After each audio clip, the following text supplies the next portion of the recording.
In this video, I'm going to be doing a very basic and quick overview of the Adobe Premiere timeline to help you get started on your projects as fast as possible. And please keep in mind that this is all coming from my perspective. I have not been formally trained in this, so if I miss something or I misrepresent something, forgive me. At first, the project timeline will be blank, and it will instruct you to drag and drop media into it, so that is what you need to do. Adding your files to the timeline will create the timeline. On the top half of the timeline, you have the video tracks, like V1, V2, V3, etc. These are used for your visual media files, like images and videos. And on the bottom part of the timeline, you have the audio tracks, which are used for audio files. The whole point of the timeline is to piece together your media files and create your video. So you cut up your files and arrange them however you want, and then you add the effects afterwards. By default, there are 3 video and 3 audio tracks, and if you ever need more, you can right-click and select Add Tracks and choose how many of each you want. On the left side of the tracks, there are a bunch of little icons. On the video tracks, there are eyeball icons, and these are used to toggle visibility. This doesn't mean that the track cannot be edited, it's just purely for visibility. The padlock icons allow you to lock tracks in place so that they can't be moved or edited at all. They are locked. In the audio section, there is also a letter S. This stands for solo and allows you to solo audio, which means that you are only listening to audio on that specific track. And right next to the S, there is an M, which stands for mute, and allows you to mute that specific track.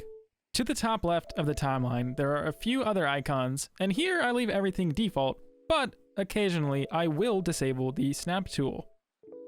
The snap tool is useful because it helps keep things neat and organized. The only reason I ever disable it is if I need to place something in a specific area and the snap tool is interfering with that placement. Now here are some tips to navigate the timeline easily. Use your scroll wheel to move left and right. Hold down the Alt key and use the scroll wheel to zoom in and out. Hold the Control key and use the scroll wheel to move up and down. Alternatively, you can also use the bars located on the bottom and right side of the timeline. On the very left of the timeline, there are a few different tools. The only tools here that I use are the Selection tool, which is V on your keyboard, the Razor tool, which is C on your keyboard, and the Ripple tool, which is B on your keyboard. V is the Selection tool. This is what you'll primarily be using to select and move things around the timeline. C is the Cutting tool. This tool allows you to cut media so that you can delete sections and move specific portions around. B is the Ripple tool. This tool is useful for moving things around the timeline without disrupting their order and place. T on your keyboard brings up the Type tool, which allows you to quickly add text. The Hand tool allows you to move the timeline without selecting anything. The Pen tool allows you to create shapes on the screen, and these can be used for masking. The Track Select Forward tool does as it says, and it moves media forward from the selected point. On the timeline, there is a scrubber, which you can click and drag to move the video forward and back. There are these 2 outer arrows, which take you to the very beginning and the very end of your video. The other 2 arrows, which sandwich the play button, allow you to move frame by frame through the video to help you get to a specific timestamp. The camera button allows you to take a screenshot directly from the video and export it to somewhere on your computer. The Mark In and Mark Out tools are useful for selecting a specific portion of the video.